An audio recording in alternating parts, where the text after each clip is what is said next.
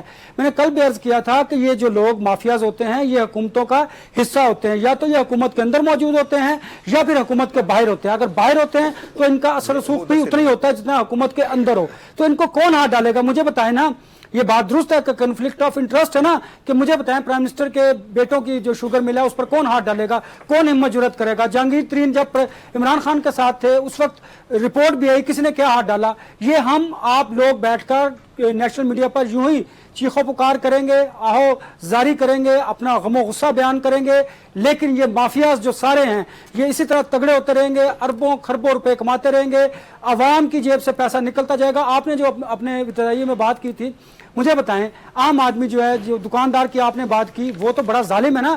وہ بیچارہ 10 روپے 20 روپے اگر اضافی لے لیتا ہے تو وہ تو پکڑا جائے گا. ان لوگوں کو جو اربوں خربوں روپے کما رہے ہیں پاکستان بننے سے لے کے اب تک, ان پر کس نے ہاتھ ڈالا ہے؟ ان پر کوئی ہاتھ نہیں ڈال سکتا. یہ حکومتیں بناتے ہیں, حکومتیں گراتے ہیں, حکومتوں میں انویسٹ کرتے ہیں, اس کی وجہ سے سیاست چلتی ہے. یہی وجہ ہے کہ یہ کمپرومائزڈ ہیں پولیٹیشین تمام اکراس دی بورڈ سیاسی جماعتیں. یہی وجہ ہے پھر طاقتور حلقے ان کی گردن پر پاؤں رکھتے ہیں اور وہ جو چاہتے ہیں وہ کرواتے ہیں. لہٰذا انہیں اپنا ہاؤس ان آرڈر کرنا ہوگا. کیسے کر سکیں گے جو کہ سارے کرپٹ مافیاز جو ہیں وہ حکومتوں کے اندر موجود ہیں؟ ہم آپ بیٹھ کر یہاں پر صرف چیخو پکار کر سکتے ہیں. مجھے نہیں لگتا کہ اس ملک میں اس طرح کے لوگوں پر کوئی ہاتھ ڈال سکتا ہے. قانون تو آپ کے اور میرے لیے نا, عام آدمی کے لیے, طاقتور کے لیے تو قانون ہی نہیں ہے. تو پھر جب قانون کا غیر قانونی استعمال ہوتا ہے, وہ جب پھر آپ دیکھیں نا قانون غریب کے لیے اور امیر کے لیے, اور جب انصاف نہیں ہوگا تو پھر اس ملک میں یہی حالات ہوں گے. ہم اور آپ بیٹھ کر اسی پر ڈیبیٹ کر رہے روتے رہیں گے. ثقلین امام صاحب, آپ اپنے گفتگو بھی سن لی, آپ کو معلوم ہو چکا ہوگا ہم لوگ بات یہاں پہ کیا کر رہے تھے. سر, یہ جو طاقتوروں کے خلاف کریک ڈاؤن ہونا ہے, پھر کیوں نہ پی ایم صاحب اپنے گھر سے ہی آغاز کر لیں. جو شریف فیملی کی رمضان شوگر ملز ہے 2 ارب 41 کروڑ تو اس نے بھی کمائے. میں ایک ذرا سے مختلف بات کرنا چاہوں گا کہ ہماری ساری گفتگو چل رہی ہے وہ, ایک تو آپ نے جیسا کہ تھوڑا سا میں نے سنا تھا آپ کی باتوں میں بھی کہ دکانداروں کے خلاف انہوں نے کارروائی شروع کر دی اور ان کو شوگر مافیا قرار دیا ہے. یہ ہم نے مافیا کا لفظ استعمال کر کر کے اس کو بھی اس لفظ کی بھی وقت گرا دی ہوئی ہے.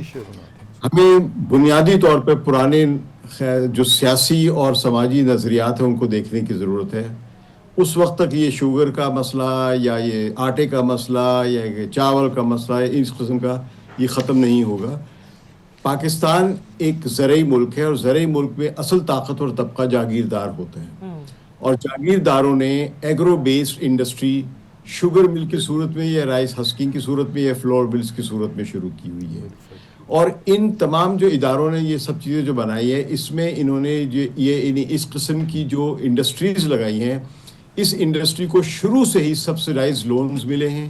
انہوں نے بڑی بڑی دھاندلیاں کی ہیں, استعمال شدہ پلانٹس منگوا لیے میکسیکو سے یا لیٹن امریکن کنٹریز سے, اور ان کو نیا دکھا کے اس پر انہوں نے اوور انوائسنگ کر کے وہاں بھی پیسے باہر لگائے ہیں, اور 3% انٹرسٹ ریٹ پہ ان لوگوں کو لون ملے ہیں, اور بہت زیادہ ملے تو کبھی 7%, جبکہ کسی اور انڈسٹری کو اس طرح کے لون نہیں ملے.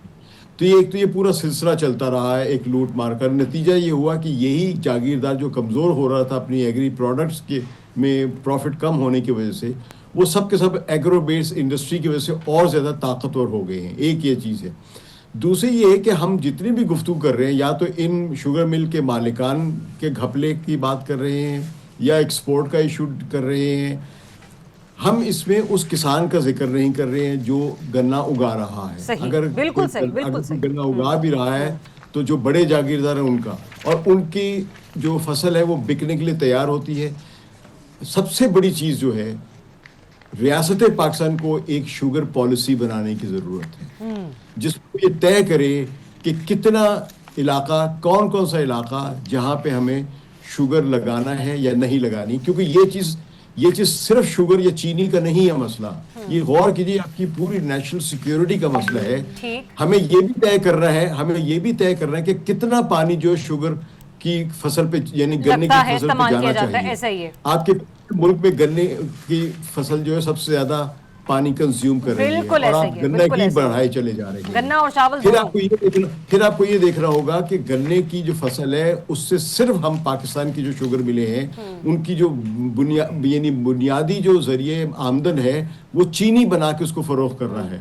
جبکہ ساری دنیا کے دوسرے علاقوں میں جہاں پہ شوگر ملز لگی ہوئے ہیں وہاں پہ چینی جو ہے وہ بائی پروڈکٹ ہے, یعنی وہ اس کا مین سیلیبل کموڈٹی نہیں ہے, بلکہ وہاں پہ اس کے پھوک سے وہ چیزیں بنا رہے ہیں, اس کے اندر سے وہ اسپرٹ نکال رہے ہیں, اس کے اندر سے شراب بھی نکال رہے ہیں, اس کے اندر سے کیمیکلز بھی نکال رہے ہیں, اس کے اندر سے بے انتہا. تو ان سے اتنا پروفٹ ان کا بن جاتا ہے کہ شوگر ان کا بکے بھی نہ, وہ سڑکوں پہ پھینک دیں, دریا میں برد بھی کر دیں تو تب ان کی پروفٹس میں کمی نہیں ہوگی. ٹھیک ہے سکلین صاحب, پوائنٹ آپ کا آ گیا. مجھے اس سیگمنٹ کو آگے کنٹینیو بھی کرنا ہے. میں رضی صاحب سے بھی ان کی ٹیک لے لوں کوئکلی. رضی صاحب, یہ جو باتیں سکلین صاحب نے کی یقینی طور پر اس آفس سے درست ہے. ایک تو یہ کہ ہمیں پالیسی میکنگ کی طرف بڑھنا ہوگا فصلوں کے حوالے سے, لیکن دوسرا یہ, میں پھر اپنے ابتدائی سوال کی طرف ہی آؤں گی کہ جس مافیا کے خلاف آپریشن کرنا ہے یا کریک ڈاؤن کرنا ہے اس میں کیا جہانگیر ترین, ہارون اختر, رمضان شوگر ملز اور اس کے علاوہ دیگر وہ جو 42 لوگوں کی فہرست ہے, کیا کیبنٹ نے رپورٹ نہیں دی ہوگی پی ایم صاحب کو؟ میں اسی پہ ہی بات کرنا چاہ رہا تھا. دیکھیے پہلے کمیٹی بنی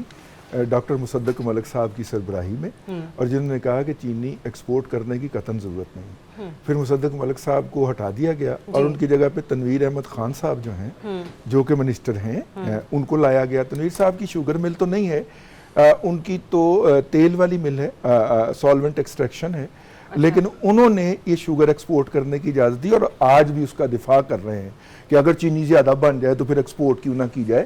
تو بھائی جان جتنی ایکسپورٹ کی بات ہوئی تھی اس کی بات کی جائے نا. آپ نے یہ شوگر ملوں کا نام لیا کہ اس نے اتنے ارب روپے کمائے, نہیں, اتنے ارب کی انہوں نے ایکسپورٹ کی ہے, پروفٹ ان کا مارجن کم ہوگا ڈیفینیٹلی. اب آ جائیے اس بات کے اوپر, یہ جو ہے جب ایوب خان کے میرے بھائی جو ہیں 71 تک گئے ہیں, میں اس سے پیچھے جانا چاہ رہا ہوں. ایوب خان صاحب تک کو جب نکالنا تھا تو اس وقت بھی چینی مہنگی ہوئی تھی, اگر آپ کو یاد ہو. بھٹو صاحب نے اسی کی بنیاد کے اوپر ایوب خان کے خلاف جو تھی کیمپین لیڈ کی تھی, اگر آپ کو یاد ہو. وہ ان کی کابینہ چھوڑ کے نکل آئے تھے. چینی اس وقت بھی چینی مہنگی ہونے کا بحران تھا. ایک بات ہے کہ قیام پاکستان کے وقت 3 شوگر ملیں تھیں, 1968 میں یہ 8 ہو چکی تھیں, لیکن 82 سے لے کے 88 تک جو ہے ان کی تعداد پورے پاکستان میں 84 کے قریب ہو چکی تھی, جن میں سے آج 82 آپریشنل ہیں, اور ظاہر ان کی کیپیسٹی بھی بہت زیادہ ہوئی ہوگی. اب جو نئی کمیٹی بنی ہے وہ اویس لغاری صاحب کی صدارت میں بنی ہے, اور کہا کہ اس لیے بنائی گئی کہ ان کی چونکہ کوئی شوگر مل نہیں ہے تو لہٰذا یہ نیوٹرل رہیں گے. تو اگر تنویر احمد خان صاحب نیوٹرل نہیں رہ سکے تو اویس لغاری صاحب کیسے رہیں گے؟ نمبر 1 بات. نمبر 2 بات, ہم یہ بات کیوں نہیں کرتے کہ جنہوں نے یہ لکھ کے دیا تھا کہ پاکستان کے اندر چینی کی قیمت 143 روپے سے ایکس شوگر مل اور 152 روپے سے یا 50 روپے سے ریٹیل سے اوپر نہیں جائے گی, اس لیے ہمیں ایکسپورٹ کرنے کی اجازت دی جائے, ہم ان کا ذکر کیوں نہیں کرتے؟ آپ کہہ رہے ہیں کہ ہم اس کا ذکر کیوں نہیں کر رہے. سوال یہ ہے کہ چلے ہم جس کا ذکر کر بھی رہے ہیں سر, کریک ڈاؤن تو ان کی اگینسٹ بھی نہیں ہو رہا, جس کا ذکر آپ کر لیں آپ گارنٹی لیتے ہیں کریک ڈاؤن تو ان کے اگینسٹ, میں تو یہ کہہ رہا ہوں کریک ڈاؤن تو بیچارے دکاندار کے اگینسٹ ہو رہا ہے. کریک ڈاؤن تو اسار رانا کے اگینسٹ یا میرے اگینسٹ ہونا ہے کہ ہم شوگر کیوں زیادہ کھاتے ہیں.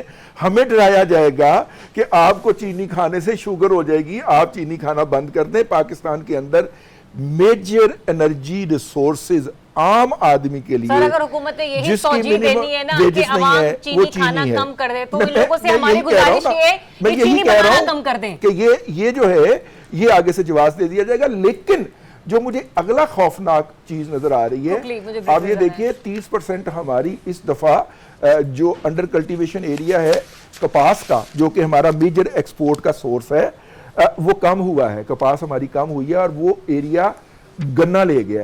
اگر ہم نے یہ لیزی مین کراپ جو ہے گنا, اس کی اب اس کمیٹی کو مینڈیٹ دیا گیا ہے کہ وہ نئی شوگر ملوں کے لیے بھی لائسنس جاری کر سکتا ہے. اس کا مطلب ہے کہ ہم مزید گنا اگانے کی طرف جا رہے ہیں, گندم کے لیے, چاول کے لیے اور باقی کراپ کے لیے, کپاس کے لیے کوئی ایریا نہیں بچے گا. ہم اپنی معیشت کے ساتھ کرنا کیا چاہ رہے ہیں. اور بڑی افسوس کی بات ہے کہ جو ہمارے کسان اتحاد کے سربراہ وہ بھی یہی بات کر کے گئے تھے, کیونکہ اسکینڈل کو بھی ہم نے آپ کے ساتھ ذکر کیا تھا, تو وہ بھی یہ کہتے ہیں پھر زیادہ سے زیادہ کیا ہوگا, کسان کسی اور فصل کی طرف جو ہے نا وہ شفٹ کر لے گا. ایک بریک لیتے ہیں, بریک کے بعد آپ کو پھر سے جوائن کریں گے. Stay tuned. جی ویلکم بیک ونس اگین. ناظرین, پروگرام میں ہم لوگ یاد آپ کو پہلے سیگمنٹ میں ڈسکس کر رہے تھے اور انور رضا صاحب نے بھی صرف توجہ دلانے کی کوشش کی تھی, اور ہمارے اسار رانا صاحب بھی یہ بات کر رہے تھے کہ ٹرمپ والے معاملے کو ذرا پاکستان کو بھی سوچ سمجھ کر دیکھنا ہوگا. اور وہ اس لیے کیونکہ معلوم نہیں کہ کب ٹرمپ صاحب کے لیے ان کا کون فیوریٹ ہو جائے اور کون ان کی فیوریٹ لسٹ سے یا گڈ بک سے باہر نکل جائے. تو کچھ ایسی ہی صورتحال ڈیولپ ہو رہی ہے نریندر مودی کے بعد. ظاہر سی بات ہے ٹرمپ کی بھی یہ کوشش ہوگی کہ اپنے دوستوں کو یا اپنے اتحادیوں کو وہ چن کے رکھے. بھئی جس کا پلڑا بھاری ہوگا یا جس کا قد کاٹ تھوڑا اونچا ہوگا یا جس کی فورن پالیسی اچھی ہوگی, اس کے ساتھ ہی وہ میل ملاپ کو ذرا بہتر طریقے سے لے کر چلے گا. ابھی ریسنٹلی ایک اپڈیٹ سامنے آئی کہ ٹرمپ نے بھارت کی تمام مصنوعات پر 25% ٹیرف لگانے کا اعلان کر دیا ہے, اور 1 اگست سے اس کا جو ہے وہ امپلیمنٹیشن اس کی ہو جائے گی, اطلاق ہو جائے گا. اور اگر بھارت یہ ٹیرف ادا نہیں کرتا تو اسے مالی اضافی جو بوجھ ہے, جرمانہ جو ہے وہ ادا کرنا پڑے گا. بہرحال ایک اور بات بھی انہوں نے کہی کہ بھارت کی پالیسی کو دنیا کی سب سے ناپسندیدہ اور رکاوٹیں کھڑی کرنے والی پالیسی بھی قرار دیا. کتنے مشکل حالات پیدا ہو گئے نریندر مودی کے لیے رضی صاحب. دیکھیے میرا خیال تھا کہ پہلے اس پہ سکلین صاحب سے ہم لیتے کیونکہ ان کا انٹرنیشنل ویژن زیادہ ہے, لیکن میں یہ عرض کرنا اس پہ میں ان کی طرف جانے سے پہلے 25% ٹیرف ہے پلس جرمانہ ہے. دیکھیے اس وقت بھارت کیا کر رہا تھا, ابھی پچھلے دنوں یورپین یونین نے بھی اس کے بارے میں بہت خوفناک الفاظ استعمال کیے ہیں. رشیا سے وہ تیل خریدتے تھے. اچھا رشیا سے وہ تیل, ویسے اس پہ پابندیاں ہیں کہ وہ تیل نہیں بیچ سکتا یوکرین وار کے بعد, اور اس کا تیل جو کوئی خریدے گا تو وہ 60% of the existing international price پہ خریدے گا. اب اگر جو انڈین کمپنیز ہیں انہوں نے رشیا کے ساتھ $30, $35 اور $38 پر بیرل کے معاہدے کر رکھے ہیں لانگ ٹرم. وہ رشیا سے تیل لیتے تھے, ریفائن کرتے تھے اور ریفائن کر کے یورپ اور امریکہ کو ایکسپورٹ کر رہے تھے. اس پہ یورپ کو بھی بہت غصہ چڑھا اور امریکہ کو بھی چڑھا کہ آپ ہمیں بیوقوف بنا رہے ہیں کہ آپ وہاں سے سستا تیل لے کے اور ہمیں مہنگے داموں عالمی منڈی کی قیمت پہ فروخت کر رہے ہیں اور اپنی طرف سے بیلنسنگ پاور بنے ہوئے ہیں. بیسیکلی یہ اریٹیشن اس کی لگتی ہے نمبر 1. نمبر 2 جو وہاں پہ بہت بڑی انڈسٹری قائم کر رکھی ہے خاص طور پہ آئی ٹی کی اور یہ ایپل وغیرہ کے اسمبلنگ وغیرہ کی, یہ تھوڑی سی خطرے میں آئے گی. اس کی وجہ یہ ہے کہ 30% کے قریب ٹیرف اگر ان پہ لگ جاتا ہے کہ بینگ آف انڈین اوریجن, کیونکہ ایپل وغیرہ جو چائنا سے بن رہے تھے ان کے اوپر ان سے امریکن کافی دیر پہلے پیچھے ہٹ چکے تھے. اب اگر انڈیا سے بھی یہ 30% اضافی لگنا شروع ہوگا تو انڈیا کو اس حوالے سے بھی سیٹ بیک پہنچے گا. اور اسی لیے اسار رانا نے بالکل درست کہا کہ ہمیں ٹرمپ کی کسی بات کا اعتبار نہیں کرنا چاہیے. سکلین امام صاحب آپ کے پاس میں اسی تمام تر گفتگو کا دوسرا اسپیکٹ لے کر آنا چاہ رہی ہوں. یہ کہا جا رہا ہے جو وہاں کا میڈیا رپورٹ کر رہا ہے کہ بھارت ہمارا دوست ضرور ہے لیکن تجارت میں کبھی دیانتداری سے تعاون نہیں کیا, اور بھارت نے یوکرین جنگ میں کھل کر روس کا ساتھ دیا. بھارت روس سے اسلحے کا بڑا خریدار ہے اور روسی تیل اور گیس بھی بڑی مقدار میں خرید رہا ہے. اور صرف بات یہیں پر نہیں رکی, انہوں نے کہا کہ ان وجوہات کی بنیاد پر امریکہ اب بھارت پر خاموش نہیں رہے گا اور سزا کے طور پر ٹیرف اور جرمانہ دونوں لاگو کرے گا. یہ الزامات کتنے سنگین ہیں؟ یہ الزامات اتنے سنگین ہیں جس طرح آپ یوں سمجھ لیں کہ کسی آدمی نے ایک عورت کو بلایا ہو، اس کو استعمال کیا اور پیسے دیتے ہوئے اس کو گالیاں دے کے گھر سے باہر نکال دیا۔ امریکہ اتنا ہی اس وقت گندی قسم کی خارجہ پالیسی کھیل رہا ہے جس قسم کی میں نے گندی مثال دی ہے۔ یورپین یونین نے تو ابھی تک امریکہ کا مکمل ساتھ دیا ہے، انہوں نے ان پر بھی 15% ٹیرف لگا دیا ہوا ہے، اور کہہ سکتے ہیں کہ اسٹریٹجک لیول پہ یورپ سے زیادہ امریکہ کا کوئی بھی خدمت گزار ایک اتحادی نہیں ہے۔ تو جب یورپ پر بھی انہوں نے ایک ایسا ٹیکس لگایا 15%، جو کہ یورپ کے لیے بہت زیادہ ہے، اور نہ صرف ٹیکس لگایا ہے بلکہ انہوں نے یورپ سے $1.5 ٹریلین کی انویسٹمنٹ کے وعدے لیے ہوئے ہیں۔ جس طرح ڈونلڈ ٹرمپ صاحب جب یہ مڈل گئے تھے تو وہاں سے بھی وہ تقریباً $1.5 ٹریلین کے سرمایہ کاری کے معاہدے کر کے آئے تھے، یا ایم او یوز وغیرہ کر کے آئے۔ اسی طرح انہوں نے یورپ سے بھی لیے ہیں۔ ایک یہ کہ یورپ جو ہے وہ اب اپنی جو گیس یا پیٹرول جو ہے وہ امریکہ سے خریدے گا، اور اس کے لیے $750 بلین کے اخراجات کرے گا، یعنی اضافی ہوں گے۔ تو یہ سب کے سب یورپ یعنی عملی طور پہ ممکن نہیں ہے۔ اور آپ نے مثال دی ابھی عیسیٰ رانا صاحب نے کہا کہ اس کی ڈونلڈ ٹرمپ کی بات پر اعتبار نہیں کیا تھا، میں بالکل اتفاق کرتا ہوں۔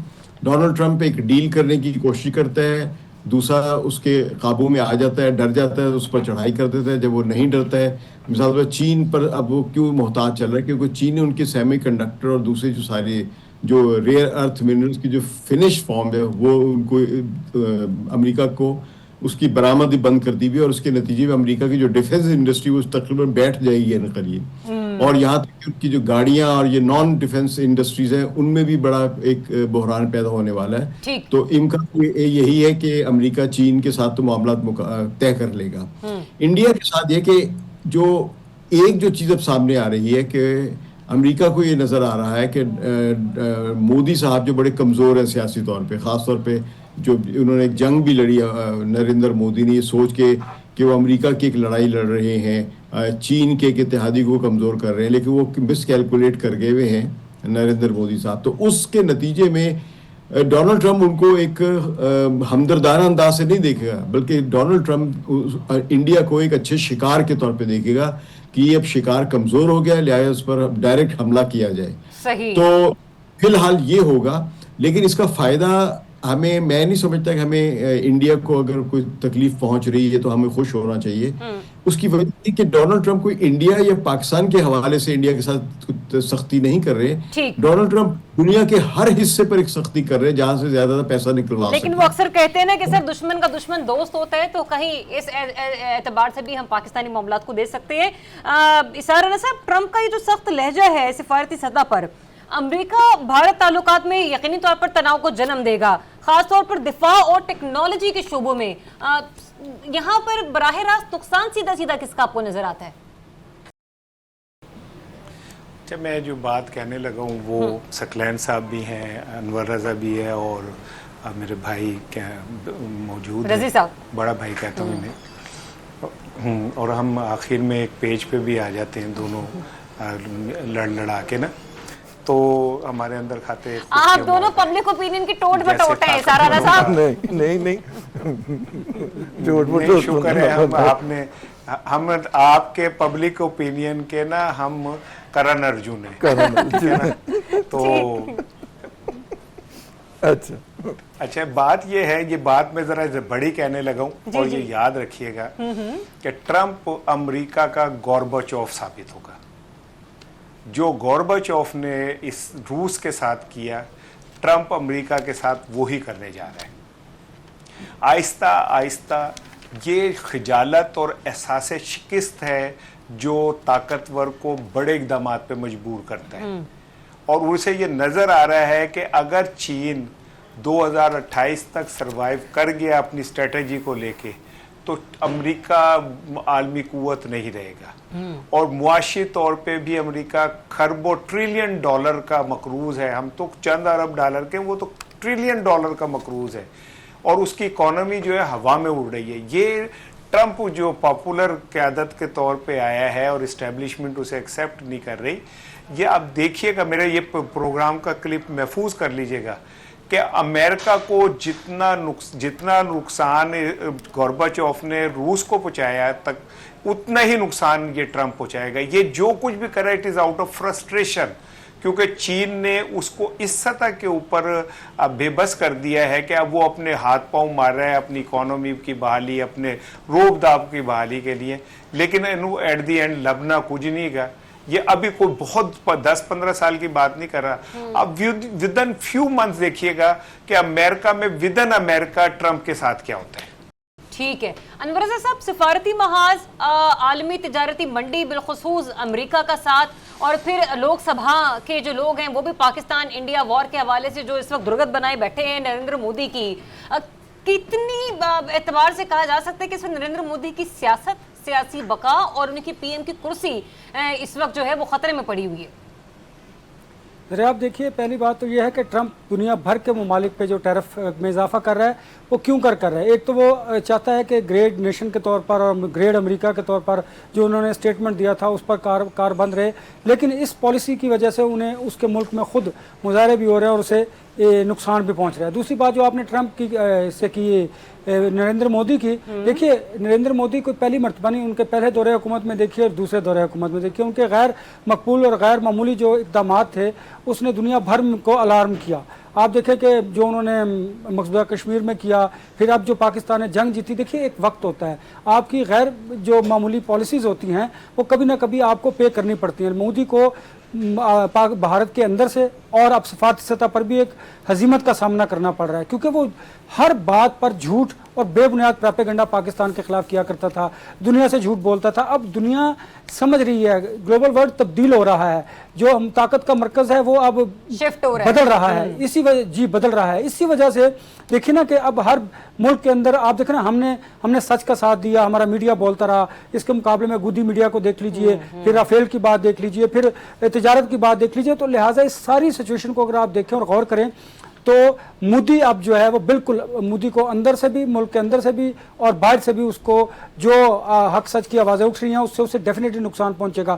جب اسے نقصان پہنچنے لگتا ہے تو پھر وہ اس طرح کے پیلگام واقعہ کر دیتا ہے تاکہ پاکستان کو بلیم گیم کر کے وہ اپنی سیاسی کھوئی ہوئی ساکھ کو دوبارہ بحال کر سکے, گو کہ وہ نہیں کر سکتا. اور ایک اور بات جو وہ لاسٹ کامنٹ میرا جو اسحاق رانا صاحب نے کہا تھا, اگر کیونکہ گورباچوف کی آپ نے بات کی وہ تو قصہ پارینہ ہو گیا, اگر آپ ٹرمپ کو علی امین گنڈا پور سے جوڑ دیتے تو زیادہ بہتر ہوتا, کیونکہ وہ بھی وہی کر رہے ہیں جو ٹرمپ کر رہے ہیں. یہ جو لاسٹ میں آپ نے شغل لگایا نا انور رضا کے پروگرام کے بعد بھی ہمیں یاد رہے گا, اور آئی ہوپ کہ ویورز کو زیادہ اچھے طریقے سے سمجھ آئی ہوگی. اجازت دیجیے, اپنا بہت سا خیال رکھیں, اللہ حافظ.